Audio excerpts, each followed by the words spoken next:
Et j'ai très vite compris que le monde de l'immobilier n'était pas prêt à adresser ce sujet-là. Je me suis tourné vers les architectes, les property managers, les bureaux d'études, les assistants à maîtrise d'ouvrage que je connaissais en disant écoutez, on a ces projets, on a ces actifs, est-ce que vous pourriez nous aider à identifier, qualifier le potentiel solaire de ces bâtiments et puis ensuite, si on trouve un potentiel intéressant, exécuter les projets. Et là, tout le monde m'a dit à peu près la même chose. Oh là, non mais Thibaut, désolé, là c'est un truc de spécialiste, on ne sait pas faire. Et nos clients qui sont que des professionnels de l'immobilier connaissent assez mal le photovoltaïque. Et c'est vrai que tous les investisseurs immobiliers ont plein de points de repère sur le niveau de loyer au mètre carré, les taux de rendement, les valeurs métriques, etc. Chaque investisseur a ses repères. En revanche, quand on leur demande combien vaut un kilowattheure, combien coûte un kilowatt crête installé, etc., on se rend compte qu'ils n'ont pas de point de repère. Et c'est normal, c'est pas leur métier, c'est un sujet nouveau. Bonjour à tous et bienvenue dans notre podcast Fondation. Je suis Maxime Claval, le fondateur d'Enercool. On développe des peintures thermiques et écologiques qui améliorent le confort d'été et d'hiver. En développant l'entreprise, j'ai eu l'occasion de discuter avec des centaines de professionnels de l'immobilier. Et j'ai découvert un univers incroyable, avec des métiers souvent inconnus et des parcours parfois très atypiques. C'est pour ça qu'avec l'équipe d'Enercool, on a décidé de créer ce podcast. Des acteurs engagés autour de l'immobilier nous expliquent leur parcours, leur vision, leurs victoires, leurs échecs et surtout les leçons qui en découlent. J'espère que vous aurez autant de plaisir à écouter ces échanges que j'en ai eu à m'entretenir avec eux. Ce podcast est sponsorisé par Ici Lundi, les bureaux les plus cool de Nantes. Ils ont même un studio de podcast au top. Rien à dire de plus tellement c'est dingue. Allez voir sur icilundi.fr pour découvrir leur offre. Merci et bonne écoute. Salut Maxime. Salut Thibaut, ça va ? Oui, ça va et toi ? Ça va très très bien. Bon, merci de venir ici, dans notre studio de podcast. Merci pour l'invitation. Dans le Palace. Je suis franchement heureux de te recevoir pour parler d'immobilier globalement. J'aimerais bien qu'on parle de plein de sujets. Tu es plutôt expert dans l'immobilier, de ce que je vois de toi. Donc j'aimerais qu'on parle de tout ça, j'aimerais qu'on parle de photovoltaïque, j'aimerais qu'on parle de ton entreprise, Orova. Ok. Avant tout ça, j'aimerais bien qu'on parle aussi un peu de toi, de ta personne en tant que particulier. Et donc j'aimerais bien que tu te présentes en quelques mots. Qui es-tu ? Écoute, merci Maxime pour l'invitation déjà. J'écoute beaucoup de podcasts à titre perso. C'est la première fois que je participe à un podcast, donc merci pour cette expérience, très intéressant. Donc je m'appelle Thibaut Garçonnat, j'ai 44 ans. Je suis marié, papa de 2 enfants, nantais depuis 2019, après une vie parisienne dans des grands groupes, toujours sur des sujets immobiliers. C'est vrai que je suis tombé dans le monde de la construction et de l'immobilier un peu par hasard à la sortie de mes études en 2023. Et je me suis passionné pour le sujet, donc j'ai toujours travaillé dans ce domaine. Et aujourd'hui, heureux cofondateur d'Orova depuis 2023. Donc bientôt 2 ans, une entreprise qui me passionne sur un double sujet, immobilier et énergie. Okay. Donc très intéressant. Au démarrage, le petit Thibaut, il vient d'où ? T'es né dans quelle ville, dans quelle région de France ? Alors moi, je suis né en région parisienne, dans une famille de 4, avec un petit frère, une enfance sans histoire, une scolarité plutôt facile, des études d'ingénieur à la suite de mon lycée. Je me suis posé en vérité des questions sur mon orientation professionnelle plutôt après les études d'ingénieur, parce que tout s'est enchaîné assez naturellement finalement. Tu fais partie des bons élèves. Voilà.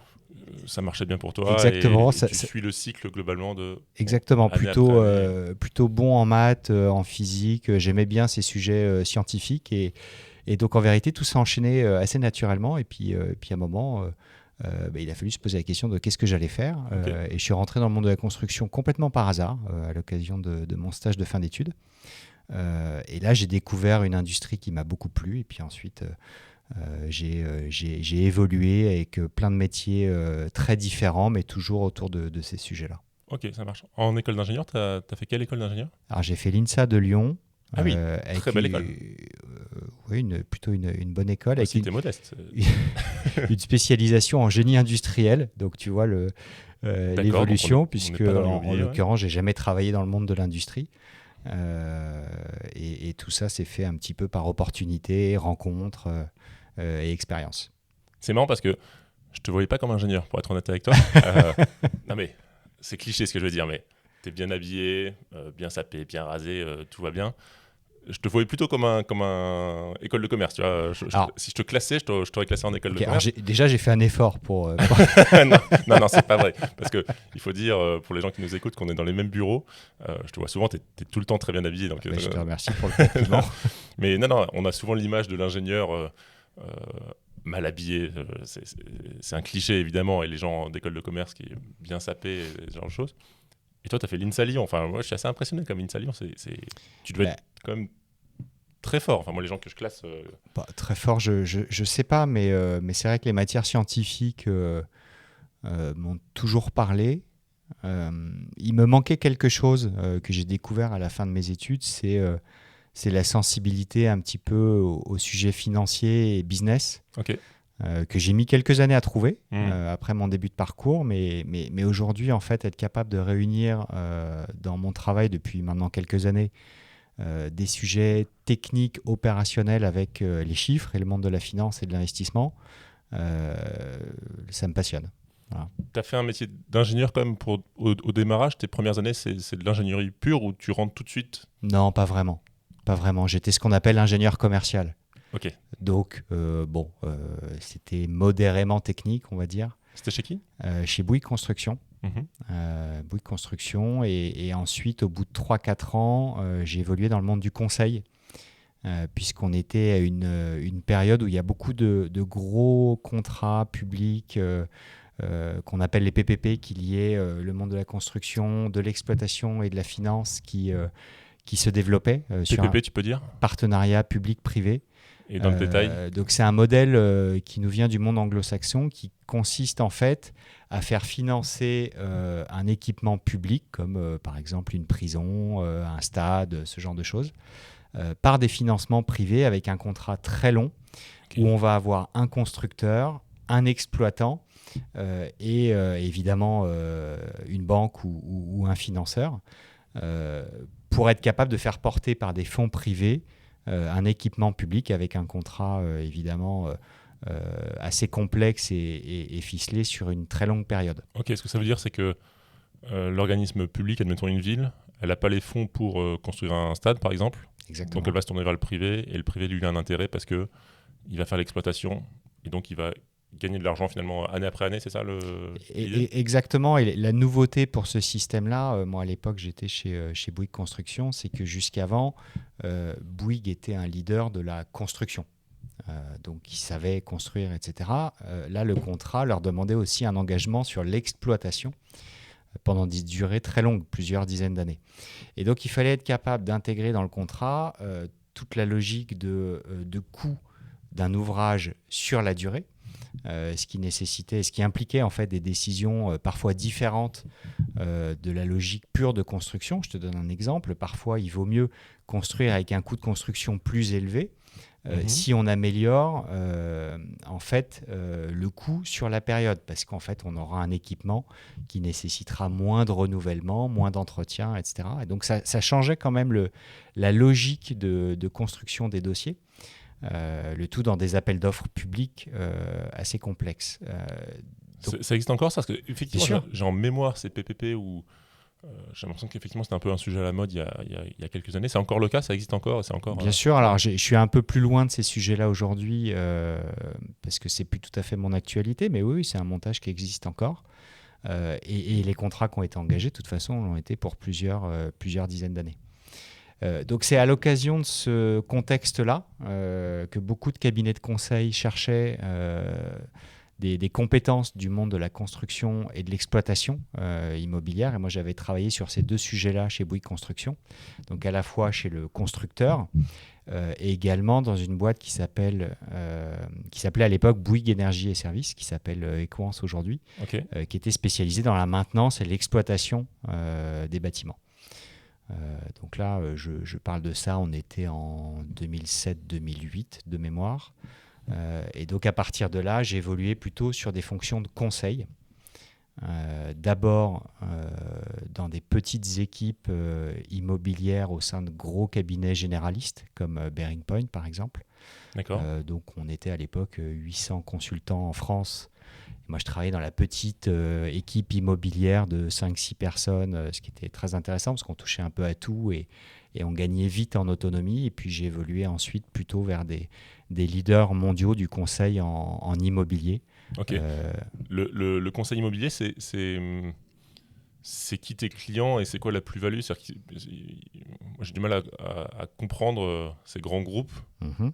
Ils ont forcément des compétences en interne ou non? Enfin, a priori non, Alors, s'il y a des boîtes de conseil. là où j'ai passé le plus de temps, c'est un groupe qui s'appelle JLL, Jones Lang LaSalle. D'accord. C'est un des leaders mondiaux du conseil de la transaction en immobilier.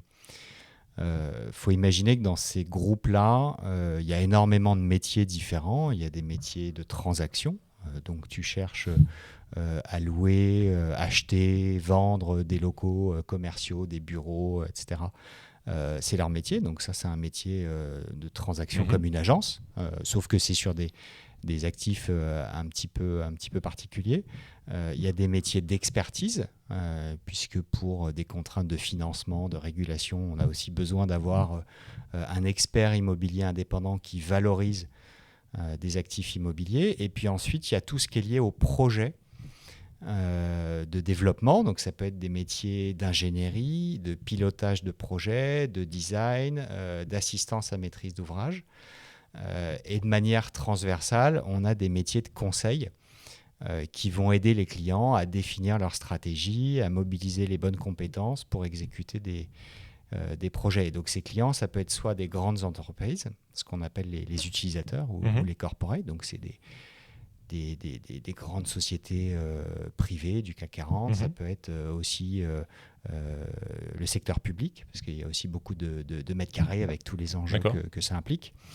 Et de l'autre côté, on a aussi les investisseurs immobiliers, ça peut être des foncières ou des fonds d'investissement qui cherchent à acheter des actifs immobiliers, à les valoriser et donc à exécuter des projets comme ça, ou qui cherchent tout simplement à commercialiser les mètres carrés pour remplir leurs actifs. Ça marche.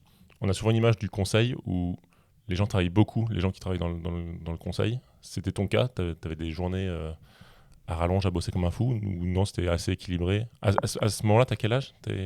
Je suis rentré dans ce monde-là, j'ai une petite trentaine d'années. Ok, d'accord. Donc après Bouygues, ouais. Tu fais des premières années chez Bouygues et ensuite...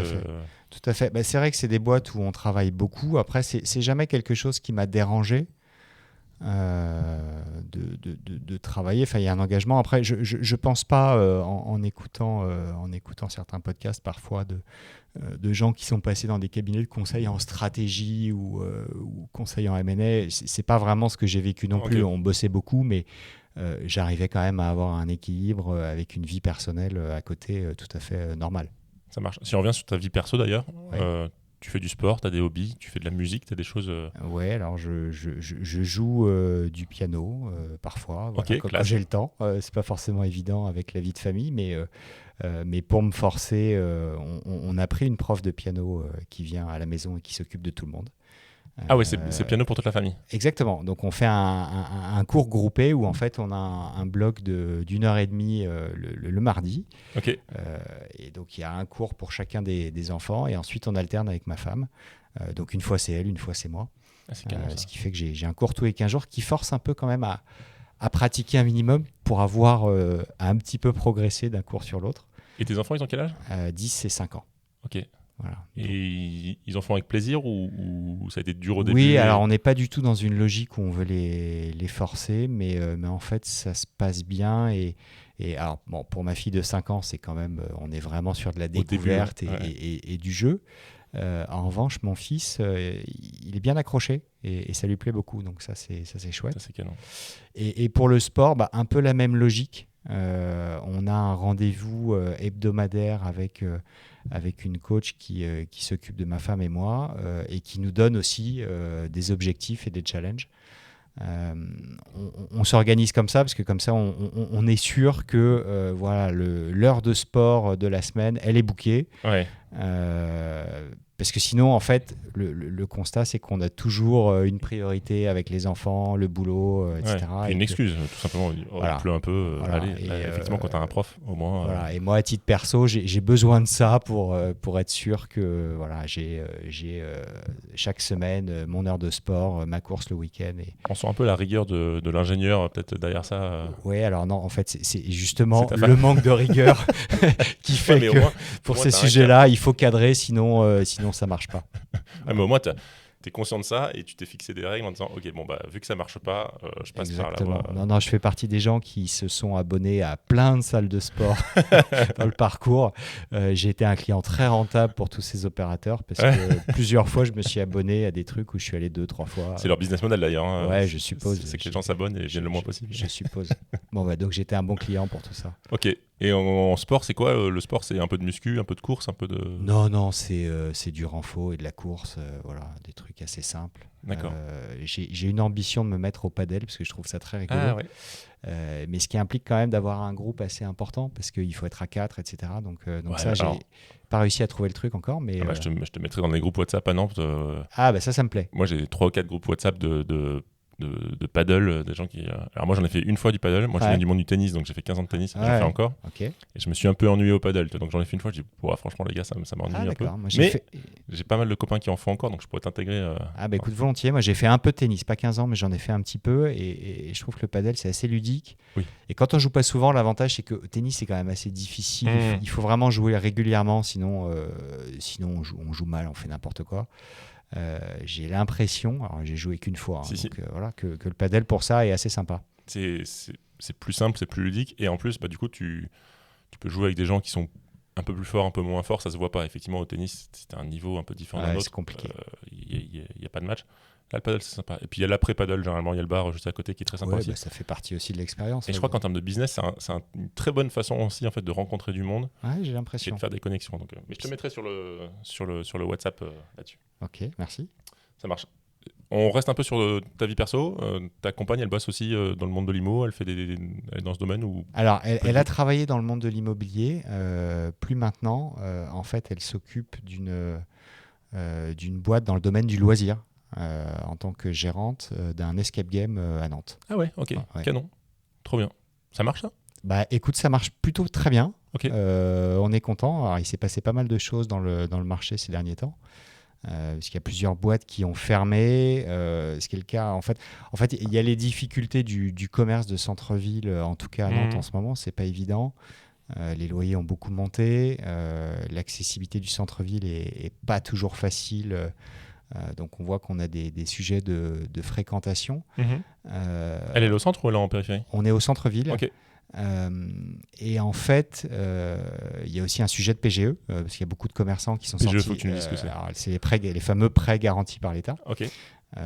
Donc en fait, au moment de la crise sanitaire, beaucoup de petits commerçants ont dû en fait tout simplement souscrire des crédits, donc ces fameux PGE, pour continuer à payer leurs loyers, parce que en fait les loyers se sont pas arrêtés. Et certains bailleurs ont joué le jeu, pas tous. Et donc en fait aujourd'hui on a une situation pour le commerce de centre-ville qui est pas facile. Alors ce qui est pas du tout le cas de l'entreprise de mon épouse. Donc là on a de la chance. On est aujourd'hui dans une situation financière saine où on n'a pas de dette. Et l'activité se porte très bien, donc on touche du bois. C'est vraiment ce que tu dis donc on sent que tu es un peu impliqué dedans aussi. Ouais, bah moi je m'occupe un peu de la partie financière parce que c'est mon dada, un peu moins le sien, donc voilà, c'est un projet familial. Ok, donc les chiffres sont bons. Les chiffres sont bons, ouais, tout à fait.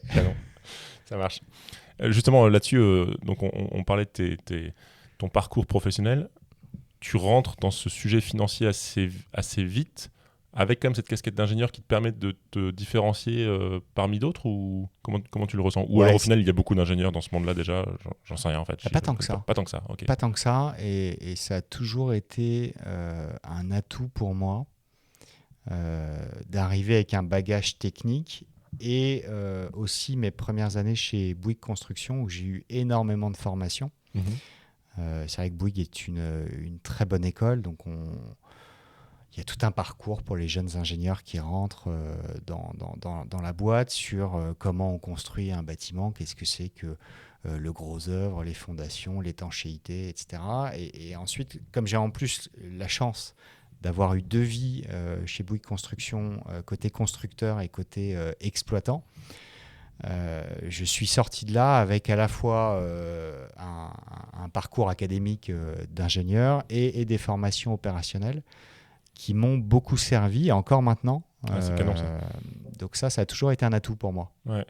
Moi, je pense que c'est les meilleurs profils, les ingénieurs qui rentrent dans le monde du commerce, on va dire, mais qui, quand on commence à parler technique, savent parler technique. Il n'y a rien de pire que le commercial, pur commercial, Ouais. Et tu rentres dans le technique et il est perdu, tu dis Bien sûr. c'est pas bon. Ça, c'est assez chouette. Ouais. Alors le pendant de tout ça, c'est que par contre sur les chiffres, bon, paradoxalement, voilà, sur les sujets business, faire un cash flow, un business plan, etc., ça j'ai dû tout apprendre, puisque ça ne fait pas partie des choses à l'époque qu'on travaillait en école d'ingé. Ok, ça marche. On revient sur JLL. Donc là, tu as la trentaine. Ouais, à peu près. 35. Ouais, dans ces eaux-là, 30-35. Tu passes combien de temps chez JLL? J'y ai passé 5 ans. Ok, ça marche.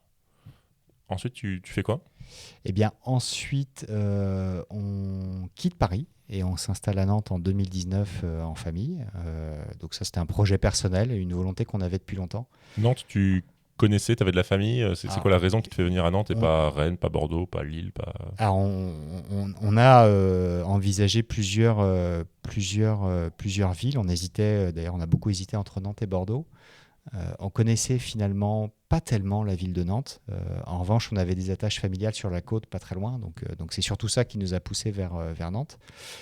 Et par rapport à Bordeaux, ce qui s'est passé aussi, c'est que déjà, l'opportunité s'est présentée à Nantes et pas à Bordeaux. Et on avait aussi pas mal de copains qui avaient fait ce même move dans les mêmes années. Et donc, on avait déjà un petit réseau d'amis sur Nantes. Et donc voilà, l'opportunité s'est présentée en 2019 pour moi de rejoindre le groupe Consulteam, qui est une grosse boîte de distribution de produits financiers à sous-jacent immobilier, qui est basée à Vertou, donc à côté de Nantes, et qui venait en fait de rentrer dans une phase de LBO. Il faut que tu nous expliques tout ça, parce que en là, 2019. Il y a beaucoup plein de termes de que je n'ai pas compris.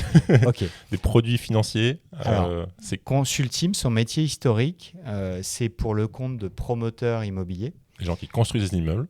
Des gens qui montent des opérations, qui ne sont pas forcément les constructeurs, mais qui montent des opérations de promotion immobilière. Donc, c'est-à-dire, j'achète un terrain, j'organise la construction et je revends le projet. D'accord.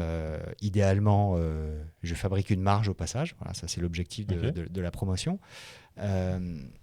Consulteam, dans cet univers, est une boîte de distribution donc, qui vend les programmes avec une spécialité, c'est tout ce qui est résidence gérée.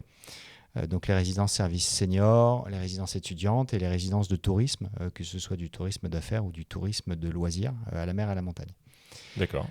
Donc en fait, ils vendent ces appartements en s'appuyant sur des réseaux de professionnels du patrimoine, donc des conseillers en gestion de patrimoine, qui distribuent ces produits auprès d'investisseurs privés. Donc attends, moi j'adore les exemples. Ouais. On a... Qu'est-ce qu'on peut citer comme promoteur immobilier qui lance un programme? Disons Kaufmann Emeraude. Ok, Kaufmann. Il lance un projet, on va faire simple, à Nantes, sur l'île de Nantes. Mm-hmm. Ils lancent la construction de l'immeuble, ils font appel à des sous-traitants, à des entreprises qui font tout ça. Et en parallèle, j'imagine, qu'ils font appel à Consulteam pour dire il va falloir vendre ces appartements ou ces zones de bureaux, enfin j'en sais rien, admettons des appartements. Et donc Consulteam va gérer tout ça et va distribuer. Exactement. C'est ça. Exactement. Et donc en fait, après, dans le monde de la promotion, tu peux construire des bâtiments résidentiels, des bâtiments d'entreprise, des locaux d'activité, des locaux commerciaux. Et donc en fait, à chaque type de bâtiment va correspondre à un circuit de distribution ensuite pour les produits. Et donc Consulteam est le leader sur le segment des résidences gérées, donc les résidences seniors, étudiantes, etc. À l'époque, le groupe est en LBO avec... LBO, faut que tu nous expliques, désolé. LBO, c'est une opération financière en fait qui consiste pour un fonds d'investissement à acheter une entreprise avec un effet de levier. Donc en gros, on crée une structure qui achète l'entreprise avec un peu de fonds propres et un peu de dette, à peu près moitié-moitié la plupart du temps, et donc qui cherche en fait à créer comme ça de la rentabilité avec l'effet de levier de la dette. Donc on achète avec une dette, au bout de 5 ans, on espère avoir remboursé la dette et donc mécaniquement on aura créé de la valeur, plus la croissance de l'entreprise. La stratégie du fonds était d'ouvrir le développement du groupe à plein de nouveaux métiers, notamment la gestion de fonds d'investissement immobilier, ce qu'ils ne faisaient pas en 2019. Et donc, ils ont créé une société de gestion d'actifs qui gérait une SCPI, la SCPI Optimale, dont on m'a confié la gestion financière et la direction générale en 2020. Donc là, je suis devenu finalement gérant de fonds et investisseur immobilier en 2020. Ce qui a été l'occasion de réunir beaucoup de compétences que j'avais acquises dans mon parcours et d'aller beaucoup plus loin dans ma compréhension du monde de l'investissement et de l'asset management immobilier. C'est le moment que tu nous expliques tout ça et que tu nous montres ton expertise sur tous ces sujets que tu as déjà fait, mais tu as parlé des SCPI, je voulais en parler des SCPI. Okay. C'est quoi une SCPI? À quoi ça sert? Comment ça fonctionne? Est-ce que tu peux nous... Alors, à quoi ça sert et qu'est-ce que c'est? Une SCPI, c'est un fonds d'investissement immobilier grand public. Donc c'est un produit d'épargne, donc ça sert en fait pour des épargnants à placer de l'argent sur un sous-jacent exclusivement immobilier, puisque dans une SCPI on ne trouve que de l'immobilier. Alors ça peut être plein de types d'immobilier, ça peut être du logement, ça peut être des bureaux, ça peut être du commerce, mais que de l'immobilier. Et donc c'est ça une SCPI. Donc une SCPI... Alors je vais donner un exemple. J'ai un peu d'argent de côté, je veux investir. J'ai pas envie d'acheter un appartement parce que compliqué, peut-être risqué, enfin peu importe. Une SCPI, globalement, elle a de l'argent d'épargnant et elle va investir dans beaucoup d'appartements, d'immeubles, et ainsi de suite. Souvent avec une spécialité, je crois. Enfin, souvent les SCPI ont une spécialité propre, de dire ok, nous c'est que du logement, nous c'est du tertiaire, nous c'est de la logistique, genre de choses. Et finalement, l'argent qu'ils vont récupérer grâce au loyer et ainsi de suite va être reversé à tous ces petits investisseurs. Exactement. C'est ça? Donc la SCPI, en fait, toi en tant qu'investisseur, tu vas en avoir entre 200 et 250 différentes sur le marché. Ok, il y en a beaucoup. Il y en a beaucoup, chacune avec sa spécialité. Donc on a des SCPI régionales, nationales, internationales qui investissent sur le territoire européen, voire plus large aujourd'hui. Il y en a qui sont spécialisés par typologie d'actifs. Donc des SCPI qui vont être des pure players du commerce, des pure players de la logistique, des pure players de la santé, des bureaux, etc. À l'inverse, il va y avoir des SCPI aussi diversifiés qui vont choisir les meilleures opportunités sur chaque segment en fonction des moments de marché. Donc tu vas faire ton choix parmi toutes ces SCPI, tu vas en prendre une, deux, plusieurs. Comment tu choisis? C'est quoi une bonne SCPI? Ça, c'est difficile de répondre à la question, et là on arrive sur le sujet du conseil en gestion de patrimoine. Okay. Donc c'est là où le CGP intervient en fonction de tes objectifs d'investissement, en fonction de ton aversion ou appétence au risque. Il va te recommander des produits qui sont adaptés. Parce qu'il n'y a pas de réponse toute faite et universelle à ce sujet-là. Donc en fonction de tes objectifs d'investissement, ton CGP va te proposer, mettons, 1, 2 ou 3 SCPI. Okay. Tu vas investir dans ces SCPI, tu vas devenir donc associé, puisque tu vas acheter en fin de compte des parts. D'accord. Une SCPI est la plupart du temps une société à capital variable. Donc ta souscription est en fin de compte une augmentation de capital. Et ensuite, le gérant de la SCPI va investir les fonds propres du fonds pour délivrer de la rentabilité qui sera effectivement à l'origine issue des loyers encaissés par le fonds. Ok. Et comme tout investissement, ça présente un risque. Oui, tout à fait. Un risque de perte en capital, etc. Donc la fameuse phrase. On ne fait pas ici de conseils financiers, évidemment, mais voilà, c'est comme ça que ça fonctionne. Donc, une SCPI, c'est un fonds grand public qui est régulé par l'autorité des marchés financiers. D'accord. Et qui exige d'être géré par une société de gestion détentrice d'un agrément AMF. Et donc, c'est ça que j'ai fait à partir de 2020 en tant que directeur général de Consulteam Asset Management, qui était la société de gestion de la SCPI Optimal. Ça marche. Donc, tu étais à la tête d'une SCPI parmi les 200, 250, c'est ça? Alors, techniquement, j'étais à la tête d'une société de gestion qui était gérant de la SCPI Optimal. J'ai pas compris la nuance. Bon, elle est très subtile, mais peu importe. Ok, ça marche. Ça, tu le fais pendant combien de temps? Je l'ai fait 3 ans. Ça marche, ok. 2019, 2022, donc tu prends le Covid en pleine face à ce moment-là, ça a un impact plutôt positif en vérité, parce que le Covid a bouleversé beaucoup de choses dans le monde de l'investissement immobilier. Le projet d'Optimal, c'était un projet de SCPI régional qui se concentre sur des petits actifs en région. Et en fin de compte, ce sont des actifs qui ont plutôt bien résisté à la crise. D'accord. Puisqu'à ce moment-là, on va dire que le marché était quand même principalement investi sur des grands ensembles de bureaux, principalement en Île-de-France, et que c'est ceux-là qui ont le plus souffert de la crise, là où nous, on achetait beaucoup de commerces alimentaires, beaucoup de petits locaux utilisés par des PME régionales qui sont finalement plutôt sortis renforcés de cette crise sanitaire. Ça marche.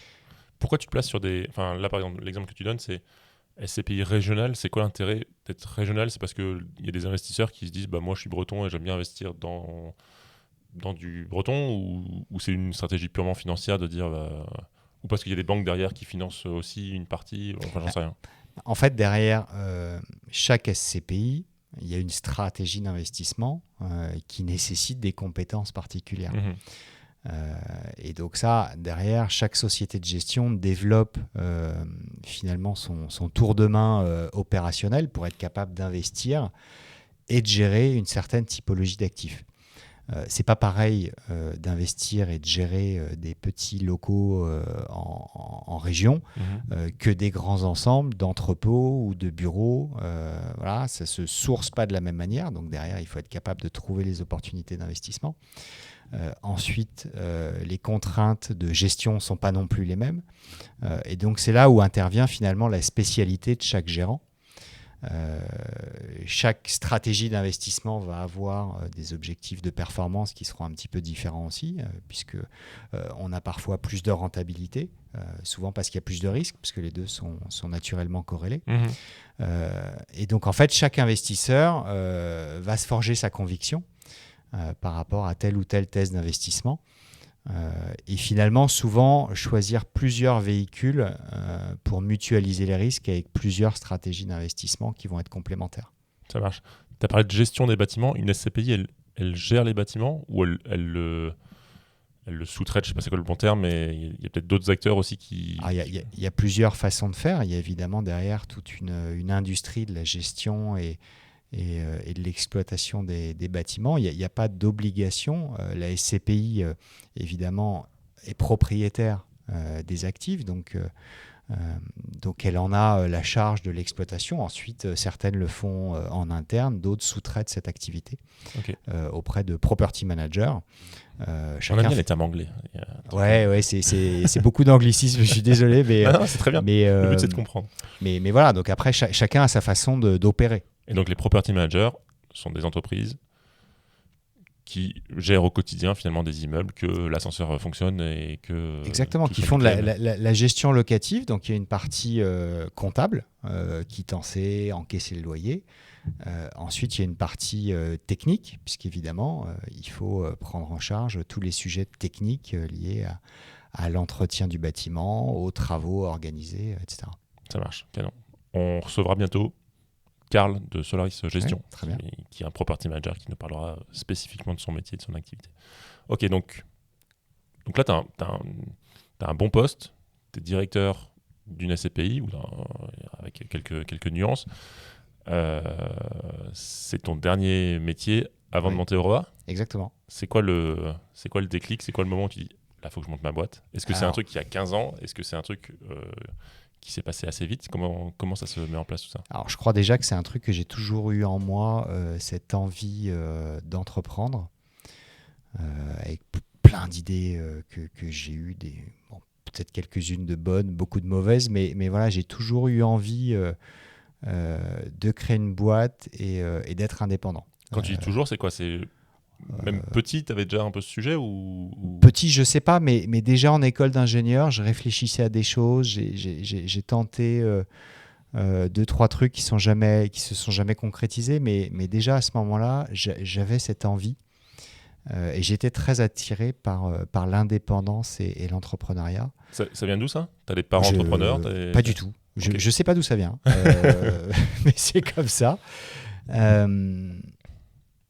C'est vrai que je pense pas être fait pour vivre dans des grandes entreprises. Les sujets de gouvernance, de hiérarchie, ça m'a toujours... Le chef qui te dit quoi faire, ça t'embêtait un peu? Ouais, j'ai toujours eu du mal avec ça. Okay. Donc c'était pas mon truc. J'avais un super job chez Consulteam, effectivement. Une équipe fabuleuse. Ça se passait très bien avec la direction générale du groupe. Les résultats étaient bons. Donc, je n'avais pas de raison de partir. Simplement, à un moment, j'ai senti déjà que ce projet n'était pas le mien, à titre personnel. Et le projet Aurova est arrivé en fait de plusieurs discussions avec Thomas, qui est aujourd'hui mon associé. Et en fait, il a pris le lead sur ce que j'avais envie de faire. Et en fait, ça s'est imposé à moi. C'est marrant, c'est Thomas qui est presque plus le déclencheur de il faut y aller? Non, c'est pas ça. C'est en fait l'intensité et la passion qui venait de nos discussions qui fait qu'à un moment donné, on s'est dit, bon, ok, faut y aller, tout simplement. Thomas, donc c'est ton associé. Oui. Vous vous rencontrez pour la première fois à quel moment, quelle année, chez qui, comment ça se passe? On se rencontre dans le cadre pro en 2021. D'accord. Puisque pour la petite histoire, il passe rapidement chez Consulteam. On était censé être binôme. Il n'est pas resté longtemps, puisque pour tout un tas de raisons, ça ne lui convenait pas, etc. Je pense qu'il est peut-être même encore plus indépendant que moi, finalement. Je pense qu'il n'avait pas mesuré qu'il rejoignait une boîte sous LBO avec toute une organisation, une gouvernance en place, etc. Donc assez vite, il a dit que ça ne lui conviendrait pas et il a quitté le projet. Mais tous les deux, on a beaucoup fité. Et très vite, on s'est dit qu'on allait faire quelque chose ensemble. Lui avait l'expérience. Donc Thomas, il a un peu le même parcours que moi, c'est-à-dire qu'il est ingé, il a commencé chez Bouygues, travaillé dans des fonds. Ah oui, c'est marrant. Voilà. Il a aussi fait l'INSA? Non, il a fait Centrale Nantes. Ok, très belle école aussi. Ok, donc on a un duo de très bons ingénieurs. Je te remercie. Et en fait, après être passé chez La Française, qui est alors pour le coup une très grosse société de gestion, il a rejoint un entrepreneur spécialisé dans le développement de projets solaires sur des bâtiments existants. Et donc c'est là où il a appris le solaire. Et ça, c'était quelle boîte? C'est une boîte qui s'appelle Clara Immobilier. D'accord. Il m'en a évidemment parlé quand on s'est rencontrés en 2020-2021. Et moi, j'ai trouvé ça absolument passionnant. Ok. À ce moment-là, il faut remettre dans le contexte, j'étais en train de démarrer une jeune SCPI. Il y en a 215 déjà sur le marché. Je me dis, bon, qu'est-ce qu'on va faire de différent? Qu'est-ce qu'on va apporter de plus sur le marché? Et ce sujet solaire, j'ai tout de suite compris qu'il apportait de la rentabilité, puisque les centrales solaires bien faites peuvent être très rentables. Il y a un impact évident. On crée une capacité de production d'énergie décarbonée. Donc là, c'est quand même assez tangible. Et puis, ça permet de raconter une histoire différente. Ouais. C'est-à-dire que des gens qui achètent des bureaux, des commerces, etc., il y en a déjà 200. Ça permet aussi d'avoir un storytelling différent. Alors, ce n'était pas la thèse centrale du fonds, pas du tout. Le fonds était un fonds d'investissement petits actifs régionaux, mais c'était parfaitement compatible. Donc, je me suis dit, bon, on va mûrir cette idée. Je l'ai gardée dans un coin de ma tête.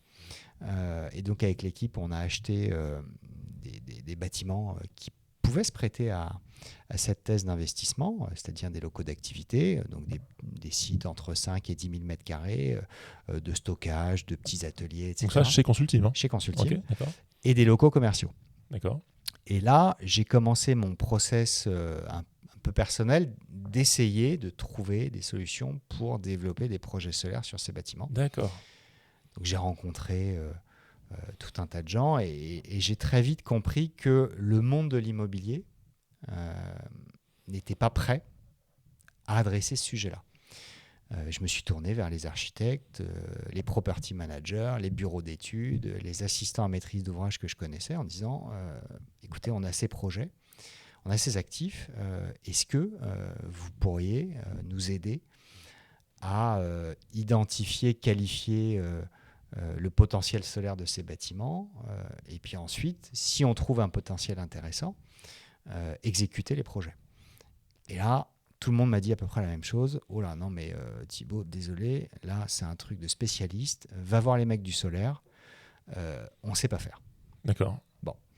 Et les mecs du solaire, ils disaient quoi? Et donc, je suis allé voir les mecs du solaire que je connaissais assez peu parce qu'en fait, ce que j'ai compris, c'est qu'il y a vraiment une industrie du mètre carré extrêmement structurée. Il y a une industrie du kilowatt qui est aussi extrêmement structurée. Ce que je découvre à cette occasion, c'est que les deux sont assez perméables. Et ne se comprennent pas et n'arrivent pas à coopérer. D'ailleurs, quand on regarde le taux de pénétration du solaire chez les grands propriétaires immobiliers, on parlait des SCPI, tu n'as qu'à regarder les rapports annuels des plus grosses SCPI, tu verras que c'est quasiment nul. Voilà. Donc, ce que j'ai découvert en discutant avec les pros du solaire, c'est qu'on trouve énormément de sociétés d'installation. Donc ça, c'est en général des PME qui agissent à 2 heures autour de leur base, qui sont en fait des boîtes de travaux, mais qui n'ont pas la capacité à accompagner un investisseur dans le montage d'une opération de A à Z. D'accord. Quand on est gérant d'un fonds, on n'a pas les équipes de maîtrise d'ouvrage pour orchestrer ce type de projet. Ça marche. Donc ce type de boîte n'a pas la solution adaptée aux professionnels de l'immobilier.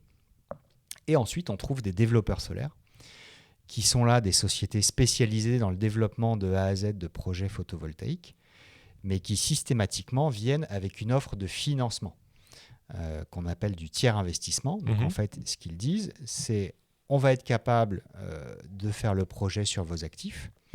Il y a effectivement un potentiel. En revanche, on va vouloir nous investir et donc garder la propriété de l'actif de production d'énergie et donc le bénéfice de la revente de l'électricité.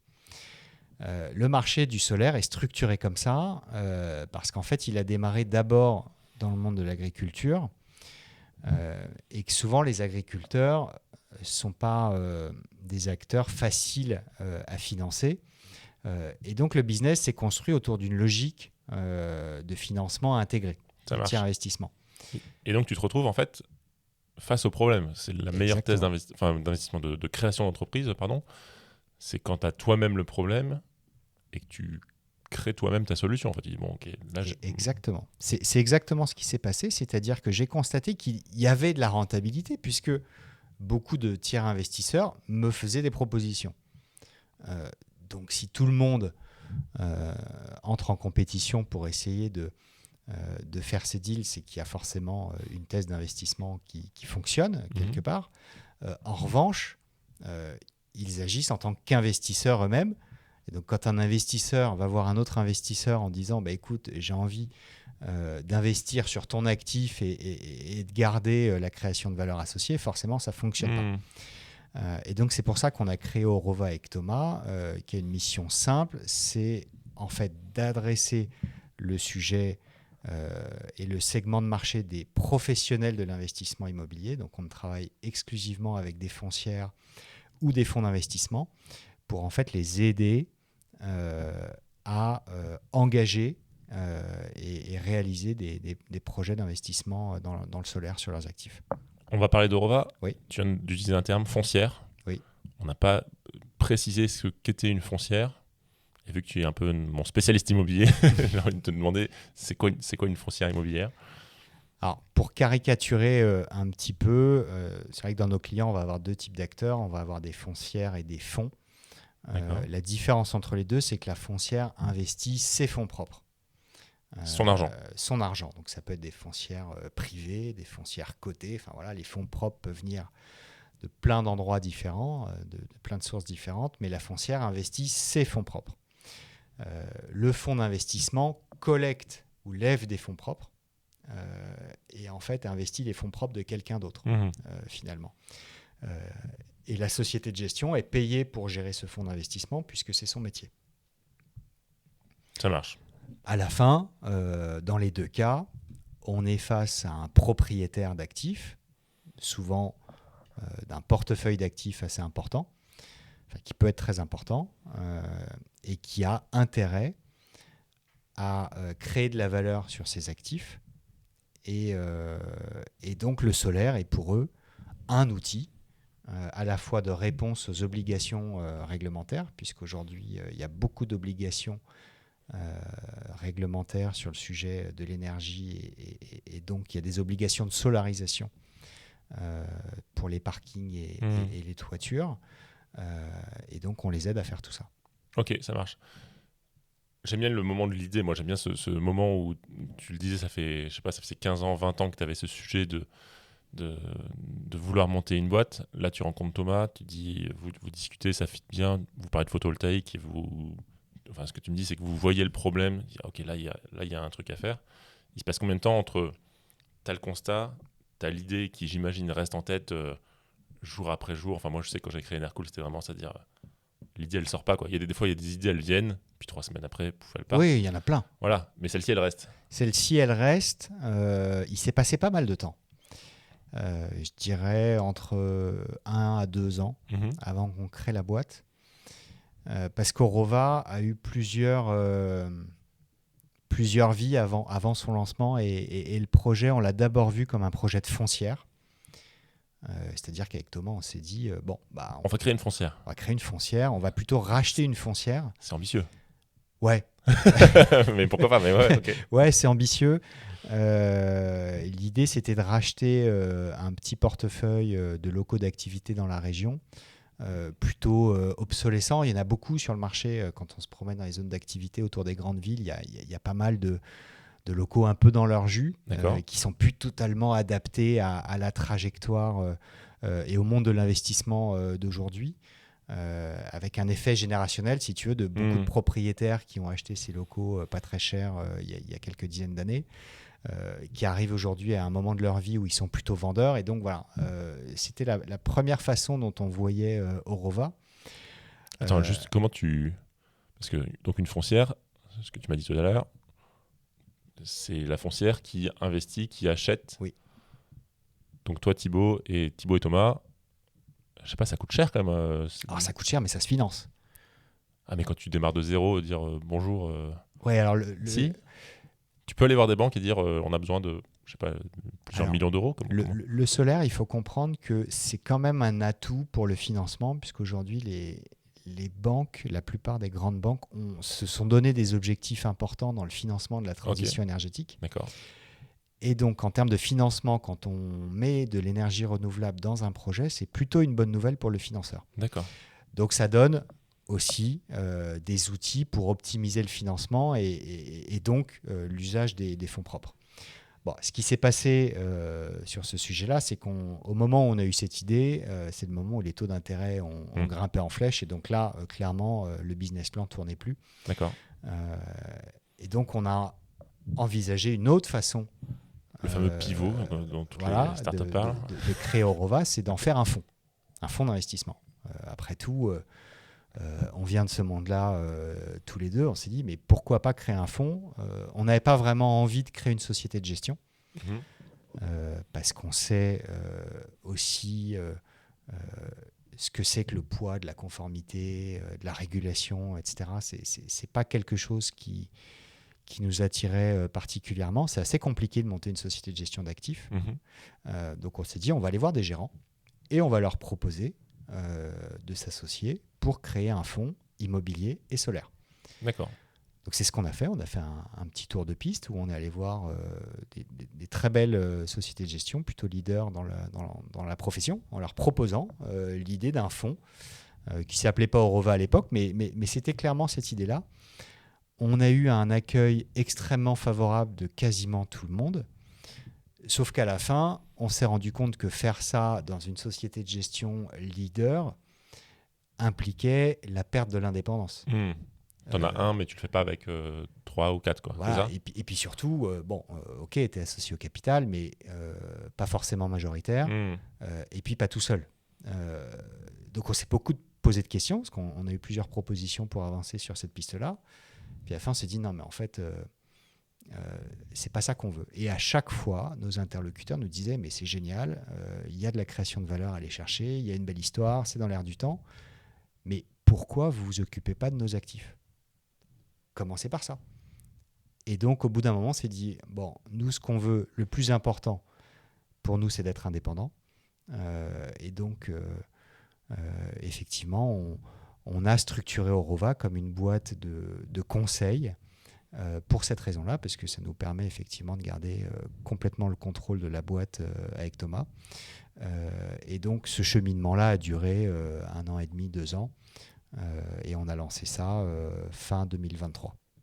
Ok, ce cheminement, t'es encore en poste ou... Oui.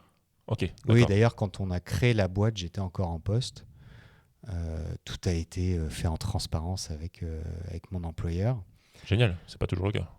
Non, mais là, ça s'est très bien passé. C'était assez délicat puisque j'étais détenteur des agréments de l'autorité des marchés financiers.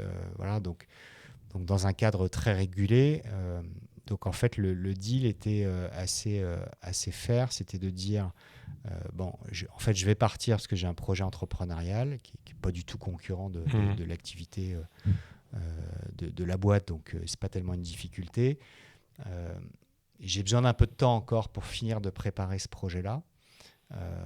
Donc je vais y consacrer une petite partie de mon temps et de mon énergie. Et puis en contrepartie, finalement, je vous laisse le temps d'organiser la transition, de trouver mes successeurs, pour moi de les accompagner pour que tout se passe bien.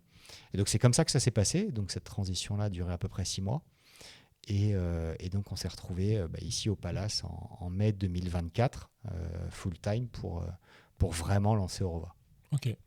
Thomas, c'est un peu la même configuration, il était en poste et il arrive à partir. Alors lui, il n'était pas en poste, mais effectivement, il avait quand même 2-3 sujets à gérer, parce qu'il avait, même s'il n'était pas en poste, il avait des activités en indépendant. D'accord. Okay. Voilà, donc on s'est retrouvés en mai libre, dispo et plein d'énergie pour démarrer. Thomas, t'es sûr que c'était lui quand tu t'associes Ouais. C'était clair et net. Ouais, c'était clair et net parce qu'on a déjà la même vision du sujet. On est aligné sur l'ambition, ce qu'on veut pas, et on se comprend assez vite. Donc c'est quand même assez rare de s'entendre comme ça avec quelqu'un. Donc voilà, c'était...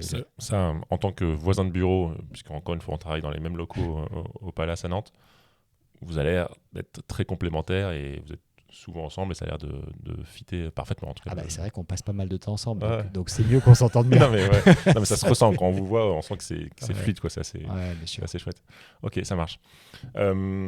Justement, tu parlais que vous aviez les mêmes ambitions, la même vision, ce que vous vouliez, ce que vous vouliez pas. Tu peux m'en dire plus là-dessus? Justement, c'est quoi l'ambition? Est-ce que tu as envie de monter une très grosse boîte? Est-ce que tu as envie de rester sur une petite boîte? Alors déjà, Orova, qu'est-ce que c'est? Orova, on intervient de 3 manières différentes auprès de nos clients. On intervient en tant que conseil. Ça, c'est la base, puisque nos clients qui sont que des professionnels de l'immobilier connaissent assez mal le photovoltaïque. Et c'est vrai que tous les investisseurs immobiliers ont plein de points de repère sur les niveaux de loyer au mètre carré, les taux de rendement, les valeurs métriques, etc. Chaque investisseur a ses repères. En revanche, quand on leur demande combien vaut un kilowattheure, combien coûte un kilowatt crête installé, etc., on se rend compte qu'ils n'ont pas de point de repère. Et c'est normal. c'est pas leur métier, c'est un sujet nouveau. Donc la première étape, c'est toujours une intervention en mode conseil pour leur expliquer à l'échelle d'un actif ou d'un portefeuille d'actifs quel est le potentiel, quelle est la contrainte réglementaire, quel est le montant de l'investissement et quelle est l'estimation des revenus pour qu'ils soient capables de construire un business plan et de dire j'engage ou j'engage pas. Deuxième étape, ou deuxième niveau d'intervention, une intervention en tant qu'assistant à maîtrise d'ouvrage. C'est-à-dire qu'on a conçu en tant que conseil un projet, on l'a cadré. Quand le propriétaire dit « ça m'intéresse », ensuite on engage et on déroule le projet de A à Z en tant que représentant du maître d'ouvrage ou du propriétaire. Ok, donc là c'est du conseil opérationnel. C'est-à-dire qu'on le représente dans toutes les phases du projet pour qu'il soit capable d'exécuter le projet en interne, c'est-à-dire avec ses fonds propres sur son actif, mais on s'occupe de tout. Ça ne veut pas dire encore qu'il va faire les travaux, si je ne dis pas de bêtises. C'est-à-dire qu'il peut faire de la MO et à la fin dire en fait non, je vais pas jusqu'au bout, ou si ça l'engage Alors non, ça ne l'engage pas. Il y a plein de façons d'organiser le projet. Tu as raison de poser cette question. Il peut décider de dire ok, je veux faire le projet et je veux investir dans le projet. Donc auquel cas, on va sélectionner pour lui les entreprises, donc construire toute la partie documents de consultation, etc., organiser l'appel d'offres, sélectionner l'entreprise, suivre la conception, suivre les travaux, suivre la réception de l'ouvrage. Donc ça, c'est le premier schéma assez classique dans le monde de la construction. Deuxième voie, il peut nous dire oui, j'ai envie de faire le projet, par contre, je ne veux pas investir. Donc aidez-moi à aller trouver un tiers investisseur. Et donc à ce moment-là, on va organiser un appel d'offres pour essayer de trouver le meilleur deal pour le propriétaire. Donc ce deal, il va être constitué à la fois d'une soulte au lancement du projet et ensuite d'un loyer. Donc trouver une soulte. Une soulte, voilà, c'est jamais entendu ce mot. Un paiement upfront pour engager le projet. D'accord. Et donc là, on va trouver pour lui le meilleur deal. Et il y a une troisième façon pour Orova d'intervenir, c'est en montage d'opération. Donc là, en fait, on s'est assez vite rendu compte que nos clients investisseurs, en tout cas pour ceux qui apprécient et qui sont très sensibles au sujet solaire, ont compris la création de valeur liée au développement solaire sur des actifs immobiliers existants. Et donc, on intervient en conseil en investissement ou en monteur d'opération. C'est-à-dire qu'on voit des bâtiments obsolescents sur lesquels il y a un potentiel de création de valeur important. On package une opération d'investissement qui va intégrer la rénovation des toitures, l'isolation et le développement d'une centrale solaire sur le toit, sur les parkings ou les deux. Et on propose le dossier tout packagé à des investisseurs qu'on va accompagner pour l'exécuter. Donc c'est une troisième façon de faire qui intègre en fait toute la logique de conseil, de pilotage de projet et également nos expériences en tant qu'investisseur, puisqu'on est évidemment capable de détecter une bonne opération d'investissement et d'aller révéler sa valeur. Ok, donc pardon, je suis une foncière immobilière, ouais, j'ai pas les compétences en interne parce que le photovoltaïque c'est pas mon métier. Je fais appel à Orova et en gros, il y a 3 briques qui me permettent d'aller jusqu'au bout et faire du photovoltaïque et même une grosse réno Exactement. Et d'aller plus loin. Canon. Et si tu nous dis, tiens, j'aimerais bien acheter des bâtiments obsolescents et créer de la valeur avec une rénovation, une solarisation, etc., on peut aussi te proposer des opérations sur lesquelles tu vas investir. Le photovoltaïque, c'est de moins en moins cher. Oui. Le prix baisse depuis 15 ans, 20 ans, donc c'est de plus en plus intéressant. Oui. Il fait de plus en plus beau, de plus en plus chaud. En tout cas, il y a du soleil. Ça, c'est pas forcément une bonne nouvelle, mais effectivement, on se rend compte qu'on a des outils pour faire des simulations et que le productible est régulièrement au-dessus des prévisions. Donc, ça veut bien dire que l'ensoleillement progresse. Ok. J'imagine que dans le sud de la France, c'est plus intéressant que dans le nord de la France, ou pas forcément. Il y a des... Oui, si on regarde strictement l'ensoleillement, après, les tarifs de rachat sont conçus pour que ce soit à peu près homogène sur le territoire. Ouais, d'accord. Est-ce qu'il y a un côté technique dans ton métier, vraiment produire de l'électricité avec des panneaux photovoltaïques, Mais il y a un côté réglementaire. En plus, les lois, elles changent assez souvent. J'ai l'impression qu'il y a... En fait, il y a un sujet de cadre réglementaire qui est clairement en construction. Donc, il faut passer beaucoup de temps à suivre. C'est pas évident parce qu'il faut lire les décrets, il faut suivre l'actualité. Et c'est vrai qu'à la fois côté obligation et cadre juridique du solaire, ça bouge. Ensuite, il y a une dimension technique très importante, puisque quand on crée une centrale photovoltaïque sur un bâtiment, on rajoute du poids, de la charge. Il faut quand même s'assurer que la structure soit correctement dimensionnée, que l'étanchéité du bâtiment soit compatible. Enfin, donc, il y a pas mal de sujets techniques qui se posent. Donc c'est là où on retrouve notre discussion du début. Il y a des sujets d'assurance, puisqu'on est sur des techniques nouvelles. Donc, les assureurs sont assez frileux. Donc il y a vraiment beaucoup de pièges à éviter pour s'assurer qu'à la fin, le projet soit correctement assurable ou assuré. Il y a des enjeux de financement, puisque le solaire ne se finance pas de la même manière que l'immobilier, puisque les banques le considèrent comme étant une infrastructure de production d'énergie. Donc, ce n'est pas la manière de structurer le dossier de financement. Donc, tout ça... Ça veut dire quoi, ça ? C'est-à-dire que quand tu finances un actif immobilier, la banque va l'étudier avec une logique de gearing, c'est-à-dire qu'on va regarder en fait le montant de tes fonds propres par rapport à la valeur de l'actif. L'idée de la banque, c'est de dire, si un actif vaut 100, que tu mets 30 et donc que tu vas emprunter 70 à la banque, même si le marché dévisse, je ne vais pas passer d'une valeur d'actif de 100 à 70. Donc, quelque part, mon actif est garanti. C'est comme ça que les banques appréhendent le sujet immobilier. Le sujet solaire, il est différent, puisque quand on monte un projet photovoltaïque, on a en général une très bonne prévisibilité des revenus, puisqu'on signe un contrat en général avec EDF sur une durée de 20 ans. Donc, on sait garantir qu'on aura ce chiffre d'affaires sur une durée longue. Tu n'as pas un locataire qui s'en va, quoi. Exactement. Donc, la banque l'appréhende en regardant finalement le poids de la dette par rapport aux revenus. C'est la logique de DSCR. DSCR Debt Service Coverage Ratio. Voilà. Excusez-moi pour l'accent. Mais en gros, la logique, c'est je dois rembourser 100 chaque année à la banque.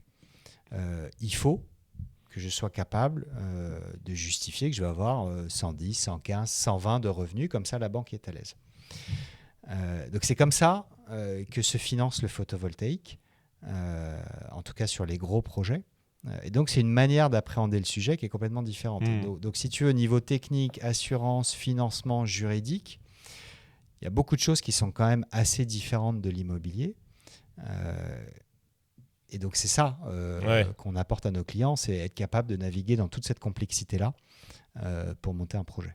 Et je comprends mieux des bons ingénieurs centraliens et insaliens, je ne sais pas comment on dit. Insaliens, oui. Insaliens, qui sont passés dans le monde de l'immobilier, de la finance et ainsi de suite pour... ça fait sens, quoi. Ça se construit très bien. Et du coup, je repose ma question. L'ambition d'Orova, dans 2 ans, 5 ans, c'est de grossir, c'est de se développer. Alors, évidemment, on a envie de se développer. L'idée, c'est d'être le partenaire de référence des grands investisseurs sur le sujet du solaire. C'est vraiment ce qu'on a envie de faire. On ne vise pas forcément la création d'une boîte importante. Voilà, on réfléchit jamais en se disant on a envie d'être 50, 100, 200. Enfin, c'est clairement pas l'idée. Aujourd'hui, on est sur un modèle très agile. Et malgré la petite taille de la boîte, on travaille pour des clients qui sont très importants. Ouais. Et par les temps qui courent, moi j'aime bien un jour on nous a conseillé de rester léger entre guillemets. Oui, bien sûr. Parce que effectivement, l'économie, on ne sait pas forcément où elle va dans les 6 mois, 1 an, 2 ans. Et donc monter une boîte à 50, 100 personnes, si à un moment donné ton business va moins bien, c'est plus compliqué à gérer que des petites boîtes, quoi. Ça, c'est clair. Ouais, donc c'est clairement ça l'idée et d'avoir un business équilibré entre l'activité de conseil, l'activité de gestion de projet, l'activité de conseil en investissement. Voilà, et c'est ce qu'on a aujourd'hui en fait et ça nous va bien comme ça. Ça marche. Est-ce que, comme dans les... Moi, j'aime bien cet exemple un peu des jeux vidéo, tu sais.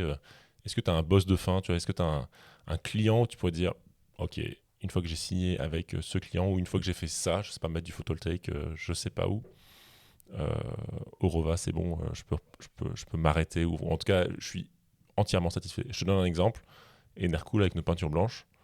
Le jour où je repeins la Tour Eiffel, j'arrête, c'est bon, tu vois, parce que c'est un objectif long terme qui est possible. Il faut la repeindre la Tour Eiffel tous les X années, qui est très ambitieux. Mais tu vois, est-ce que tu as dans ton domaine, tu as un peu un sujet comme ça où tu dis, ok, le jour où je mets des panneaux photovoltaïques, je sais pas où, ou le jour où je signe avec ce client, je serai vraiment content. Alors, je suis pas hyper à l'aise avec cette idée de boss de fin, parce qu'il y a le mot fin dedans. En tout cas, une satisfaction, tu vois, personnelle dans ta tête, tu te dis, ouais, ok, moi le jour où j'ai fait la Tour Eiffel, honnêtement, je dis, bon, là, C'est vrai qu'en fait, on travaille sur un marché où il y a finalement assez peu de clients. C'est très concentré. Le monde des fonds d'investissement et des foncières, on a peut-être 100, 200 clients potentiels. On travaille déjà aujourd'hui avec les plus gros. Alors après, ces gros gérants ont plusieurs centaines d'actifs. Donc évidemment, on ne travaille pas sur tout leur patrimoine en même temps, parce qu'on ne saurait pas le faire, évidemment. Mais c'est à chaque fois une satisfaction quand on ouvre un compte ou quand on commence une collaboration avec un grand propriétaire, parce que on sait que derrière, évidemment, à partir du moment où on fait bien notre boulot, et ça, c'est vraiment notre focus au quotidien, on a un potentiel pour travailler sur plusieurs années. Ouais. En revanche, il ne faut pas se rater, parce qu'effectivement, vu que c'est qu'il y a, tu vas dire, 100 clients, ça se sait si tu es bon ou si tu n'es pas bon assez vite entre chaque client. Enfin, il y a des gens qui changent de poste, ainsi de suite. Sûr, mais par contre, si tu es fort... c'est un tout petit milieu. Ouais, d'accord. Donc tout le monde se connaît, tout le monde se croise.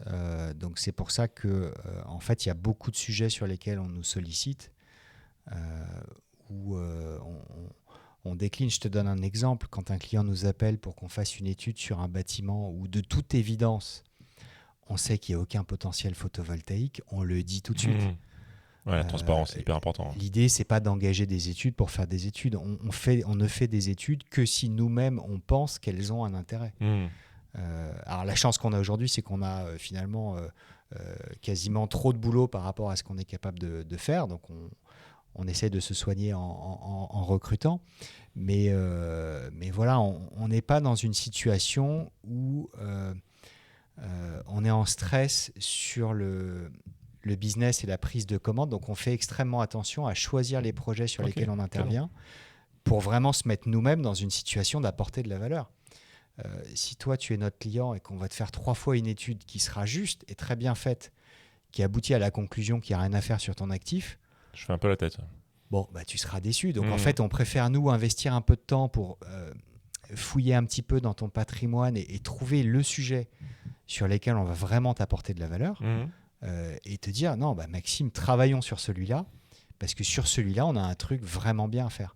Et en fait, en faisant ça, on se met naturellement dans une situation où les clients sont beaucoup plus satisfaits parce qu'on leur crée de l'impact tangible, plutôt que de dire, on va screener en masse tout ton portefeuille, ça va te coûter très cher en honoraires, et puis à la fin, tu n'auras pas vraiment la satisfaction d'un projet à impact et d'un business plan réussi. Ok. Canon. Justement, tu parles d'impact. Je voudrais qu'on parle un peu d'écologie, d'environnement. Je ne sais pas c'est quoi le bon terme. Le photovoltaïque, tu es en plein dedans. Hein. C'est un sujet qui fait sens avec de l'électricité qui est bas carbone, qui est toujours intéressante. C'est quoi ton point de vue un peu sur l'écologie, à la fois un peu perso, tu vois, comment tu vois le monde de demain. Enfin, tu vois, il peut être anxiogène, mais il y a des gens aussi qui sont positifs sur le sujet, de dire ok, c'est un problème à régler, on va essayer de gérer ça. C'est quoi un peu ton avis là-dessus? Et puis aussi ton avis sur l'écologie dans le business, tu vois, comment tu l'amènes? Est-ce que tu l'amènes? Enfin voilà. Est-ce que tu peux m'en dire un peu plus là-dessus? C'est intéressant. À titre perso, on est à la maison sensible, très sensible au sujet environnemental. Il faut vraiment, à mon sens, être aveugle pour pas voir qu'il y a quand même un enjeu important. Et d'ailleurs, d'un point de vue environnemental, mais pas que, le sujet de l'énergie, il intègre la notion de carbone, mais il y a aussi de la géopolitique, beaucoup de tensions. Donc on voit bien que la souveraineté énergétique et la maîtrise de l'énergie, tout ça, c'est quand même un sujet extrêmement important, qui est très compliqué, mais qui est important. Donc on est sensible à la maison. Après, je me définis pas comme un militant.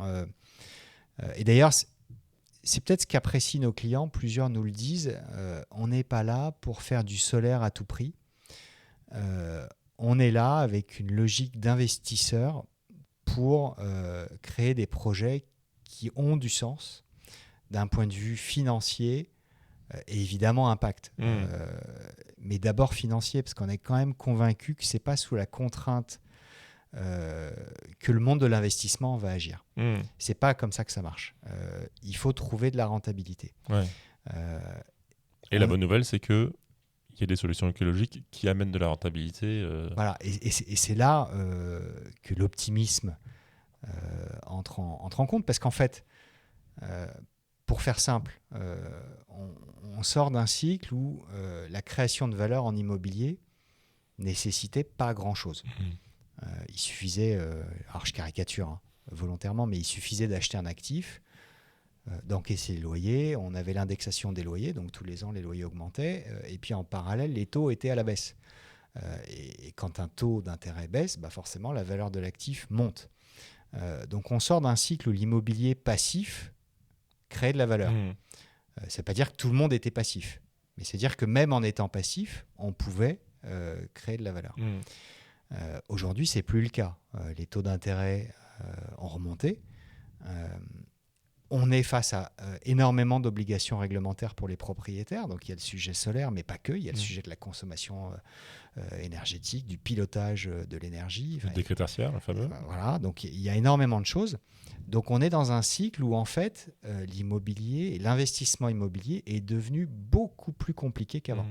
Et aussi le client final qui a maintenant aussi des exigences plus élevées sur ces sujets-là. Oui, il y a beaucoup de locataires, effectivement, qui ont eux-mêmes leurs contraintes ESG, donc qui en fait, dans le choix des locaux qu'ils vont occuper, intègrent cette dimension énergétique, ESG, etc. Donc effectivement, donc le monde de l'immobilier est vraiment en train de changer, et c'est là où nous, on voit une opportunité de travailler différemment, d'apporter de nouvelles choses, et donc en fait, ça redistribue un petit peu les cartes, puisque le métier change. Ouais. Il y a aussi des labels, je crois. Tout à l'heure, on parlait des CPI. J'ai en tête le label ISR, je crois. Oui. Donc, il y a aussi ça. C'est en termes d'image aussi, adossé à des labels, de dire nous, effectivement, ISR, c'est investissement socialement responsable, c'est ça? Oui, tout à fait. Donc d'aller vers ça, parce que, encore une fois, aussi, les locataires derrière ou les investisseurs ont envie de ça, quoi. Donc, il y a moi, j'ai aussi un peu cette sensation qu'il y a un équilibre qui est en train de se trouver là-dessus, sur ces sujets-là, qui ne sont pas purement écologiques. On ne vend jamais quelque chose... Enfin, c'est dur de vendre quelque chose uniquement sur le prisme de l'écologie. Mais il y a une espèce d'équilibre entre l'image, la finance et l'écologie et des critères environnementaux qui sont importants. Ce qu'on appelle l'extra-financier est devenu aujourd'hui incontournable. Pour plein de raisons, mais aujourd'hui on ne peut pas être gérant d'une foncière ou d'un fonds et occulter cette dimension-là, c'est plus possible. Ce qui est très compliqué, puisqu'en fait il y a beaucoup de choses différentes, beaucoup de contraintes réglementaires, beaucoup de reporting, donc c'est très difficile pour les gérants d'appréhender tout ça, parce que ça va très vite. Ça, il faut reconnaître qu'en étant nous focus sur le sujet du solaire, C'est même pas évident pour nous de suivre parce que ça bouge très vite dans tous les sens sur le marché de l'énergie, sur la réglementation française, européenne, etc. Donc c'est extrêmement déstabilisant et très compliqué pour les investisseurs immobiliers. Et c'est là où nous, on est optimistes et on voit clairement parmi nos clients. Donc il y a ceux qui sont précurseurs, ceux qui suivent et ceux qui sont encore dans une phase de déni. Et je pense que pour eux, ça va être compliqué. Mais c'est pour nous clairement une phase d'opportunité très importante. Ça marche, ouais. Et puis avec l'expertise qui va bien et effectivement suivre tout ça, ça demande du temps et des compétences. Et c'est ce que vous avez chez Eurova, quoi. Ouais. Canon, ça marche. On va finir l'entretien. Est-ce que tu as des livres, des choses, des lectures ou même des séries, des films ou quoi que ce soit, des choses que tu pourrais nous conseiller, tu vois, de dire ok, lisez ça, franchement c'est canon, que ce soit perso ou professionnel, des choses qui sont inspirantes, des choses sur l'énergie, je sais pas, enfin, est-ce qu'il y a des choses là-dessus qui te... Alors je pourrais recommander de lire ou de relire ou de relire Le Monde sans fin de Jean Covici. Ok, la BD, la fameuse, ouais. Ouais, c'est important parce que dans notre sujet, la connaissance ou la compréhension des ordres de grandeur est primordiale. On a au quotidien des objections, c'est normal, ou des questions sur le solaire en disant oui, mais les panneaux sont fabriqués en Chine, oui, mais c'est plus cher que le prix du kilowattheure nucléaire, etc. En fait, il y a beaucoup de contre-vérités et se poser quelque temps sur ce sujet des ordres de grandeur et comprendre pourquoi l'énergie solaire n'est pas en fait un coup de baguette magique, mais pourquoi en même temps c'est aussi nécessaire et pourquoi on en a besoin, ça me paraît important et jamais du temps perdu. Ouais, cette BD là incroyable. Je crois que c'était le livre ou la bande dessinée la plus vendue en 2023, enfin je sais plus c'est quoi la date de sortie. Il n'y a pas très longtemps, j'ai vu que Jean Covici postait sur LinkedIn qu'il annonçait qu'il allait sortir la BD aux États-Unis. Oui, j'ai vu. Bon courage. Oui. Mais... Avec pas mal de changements et d'adaptations pour éviter des procès. Mais ouais, c'est ça, exactement. Il ne pourrait plus parler d'Iron Man, visiblement. mais intéressant. Effectivement, une BD canon, et ceux qui ne l'ont pas lu, parce que je crois qu'ils l'ont vendu à 800 000 exemplaires, donc ça veut dire qu'il y a encore 40 millions de personnes qui ne l'ont pas lu. Ouais, probablement. Clairement à lire, ça marche. Des invités, est-ce que tu as des personnes que tu pourrais nous recommander de venir dans notre podcast dans le monde de l'immobilier, des gens qui t'inspirent? Est-ce que tu as des personnes qui te viennent en tête comme ça? Eh bien, je pense à Pascal Chessé, pourquoi pas. Okay, ouais. Je crois que tu le connais aussi. Ouais. Ça fait partie donc Pascal Chessé du groupe Chessé, foncière importante basée à Nantes, spécialisée dans le commerce. Ouais. Qui est très investi sur la transition énergétique, la redynamisation des territoires. Donc ça, je pense que pour toi, ça pourrait être un invité intéressant. Et on travaille beaucoup avec eux. Okay. Voilà, donc ça pourrait être une bonne idée. Ça marche. Bon, si tu as son numéro, je prendrai son numéro, puis on pourra... Okay, je te le donnerai. On pourra le contacter. Ça marche. Bon, merci beaucoup Thibaut pour cet échange. Au plaisir de se recroiser à la machine à café dans nos bureaux. Et puis bonne continuation, mais bon, j'ai l'impression que vous êtes sur une phase de croissance et de développement qui est hyper intéressante. Merci encore. Merci beaucoup Maxime, très agréable. Ciao. Wow, mais c'est génial, attends, ça fait combien de temps? 1h16. Incroyable. Et tu penses que les gens vont écouter tout ça? Magnifique, vous êtes arrivé au bout du podcast. J'espère qu'il vous a plu. Et si c'est le cas, n'hésitez pas à en parler autour de vous. Abonnez-vous, mettez un like, ça nous aide beaucoup. Merci et à bientôt.